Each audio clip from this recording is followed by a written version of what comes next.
also, Rick, in addition to being the uh, acting director of national intelligence and former ambassador to Germany, has been a special envoy for the president, for the administration on Kosovo, Serbia, and that whole situation. Rick, let's talk about that situation, because a lot of people aren't as familiar with it as they need to be. Yeah, look, it's maybe one of my favorite jobs ever, to be the presidential envoy for Kosovo-Serbia negotiations.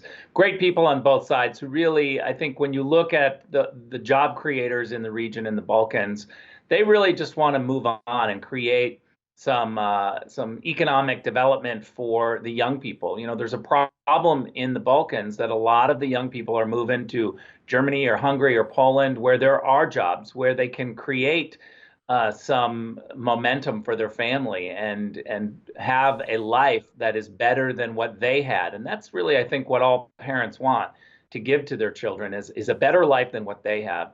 And so when I arrived on the scene, you know, we had 20 years of political fighting.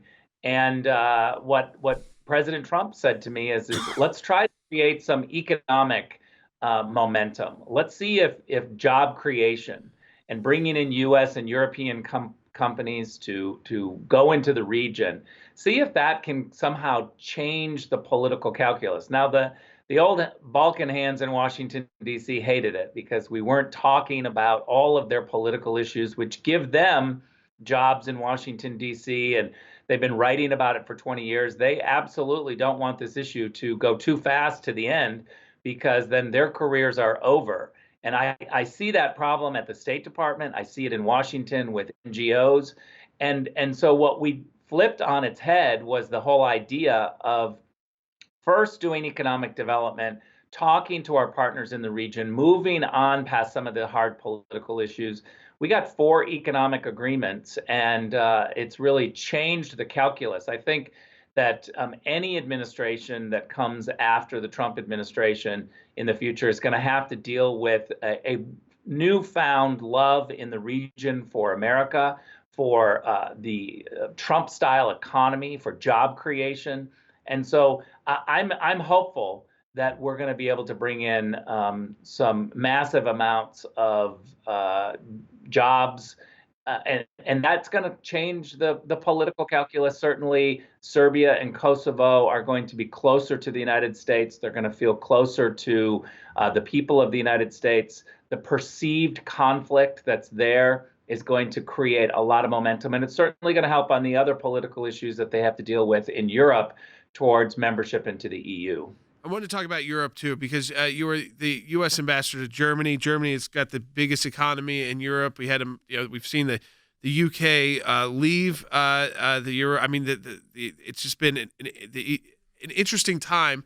That again, America's it was rightfully so with our election, with COVID, with a lot of things we weren't paying as close attention to. But your time in Germany as well. These are supposed to be our top allies.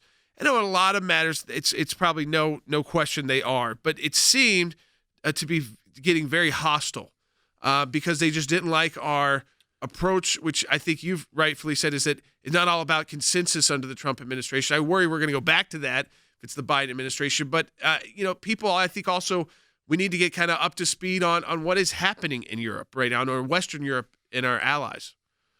Yeah.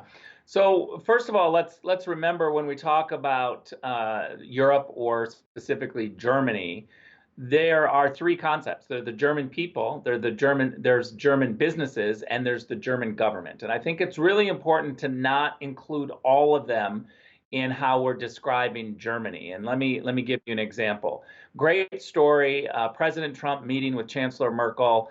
They were meeting one-on-one, but we say one-on-one, but there's really like 4 other people in the room on each side listening and talking. And so I'm there listening, and President Trump just hones right in with the chancellor and says, look, I don't blame you for wanting to buy cheap Russian gas. And I don't blame you for ignoring the obligations at NATO. You don't want to pay that much for a military because you've got, 34,000 American troops there.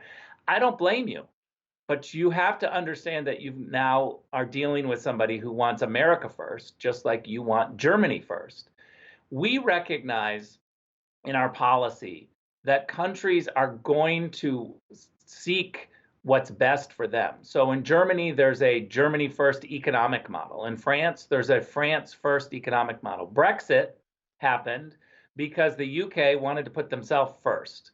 And so we should be very clear that this is the standard, that Donald Trump pushing America first is only doing what every other country does.